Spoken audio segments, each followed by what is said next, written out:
Merci d'avoir choisi Tout TV Africa pour vous informer. Nous démarrons bien sûr cette édition de Gatingo avec le Niger.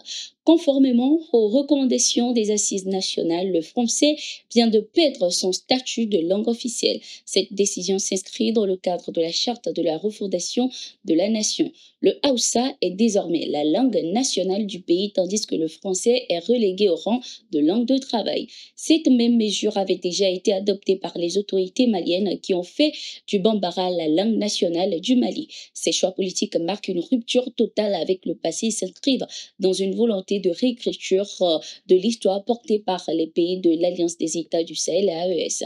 Il est à noter que les trois pays, notamment le Mali, le Burkina Faso et le Niger, ont annoncé leur retrait de l'Organisation internationale de la francophonie, OIF.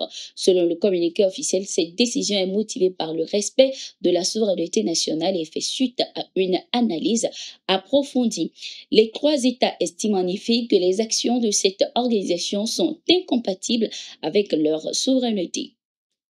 Toujours dans cette édition de Gatingo, la Cour de justice de la Communauté économique des États de l'Afrique de l'Ouest, CEDEAO, a décidé de radier toutes les affaires concernant les ressortissants du Mali, du Burkina Faso et du Niger. Ceci faisant suite au retrait officiel de ces trois pays de l'organisation sous-régionale.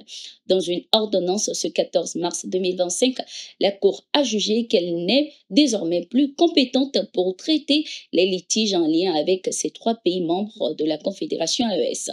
Au total, 33 dossiers en instance sont annulés, notamment 16 pour le Mali, 5 pour le Burkina Faso et 12 pour le Niger. Selon les analystes, c'est une décision lourde pour les populations de ces pays qui perdent ainsi un recours essentiel pour la défense de leurs droits au niveau régional. Désormais, les dispositions seront prises au niveau de l'Alliance des États du Sahel pour pouvoir régler ces litiges.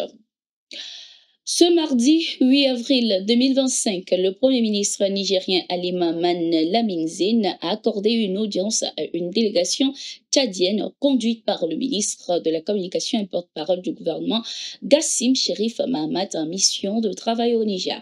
Les discussions ont essentiellement porté sur le renforcement des relations bilatérales entre les deux pays articulées autour de deux objectifs majeurs.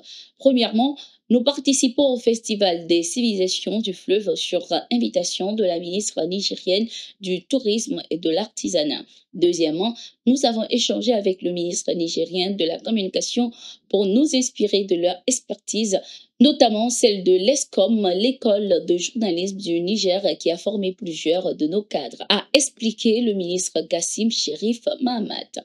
Le ministre Gassim Sherif a également annoncé la signature prochaine d'un mémorandum d'entente pour une coopération médiatique et dans d'autres secteurs. Des discussions globales sur la collaboration entre nos deux pays ont également eu lieu avec le Premier ministre Zein, a-t-il ajouté. Enfin, il a rapporté que le chef du gouvernement nigérien a chargé la délégation de transmettre ses salutations aux autorités tchadiennes, en particulier au maréchal Mahamat Idriss Déby, président du Tchad.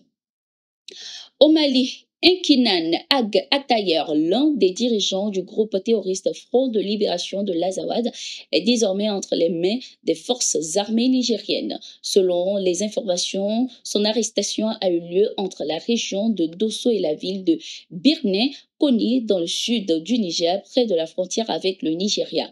Pour l'instant, Bamako n'a pas encore demandé son extradition, mais pourrait le faire très bientôt. Inkinan Ag Atayer, connu pour son implication dans l'attaque du bateau de Tombouctou, est également actif sur les réseaux sociaux où il affiche ouvertement son soutien à l'Ukraine, notamment dans le cadre des opérations menées par ce dernier au Sahel. À Ouagadougou, au Burkina Faso, un fait divers glaçant secoue l'opinion.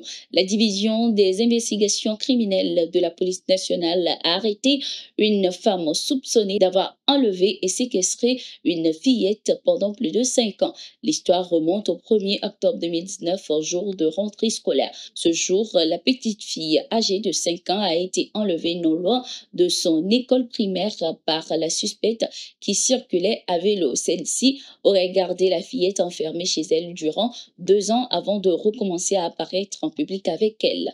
Elle ira quelques années plus tard l'inscrire à l'école, notamment au CP1, alors que la fillette l'enquête avait déjà plus de 10 ans. C'est grâce à une dénonciation anonyme et à la vigilance des citoyens que la police a pu identifier la victime et retrouver ses parents après plus de 5 ans d'angoisse et de séparation. La police nationale a ainsi salué la collaboration des populations et les invite à maintenir cet esprit de vigilance en signalant tout comportement suspect via les numéros verts. Merci d'être resté avec nous. C'était tout pour cette édition de Getingo. Nous sommes en continu sur nos différentes plateformes et sur notre site d'information, le www.toutafrica.com.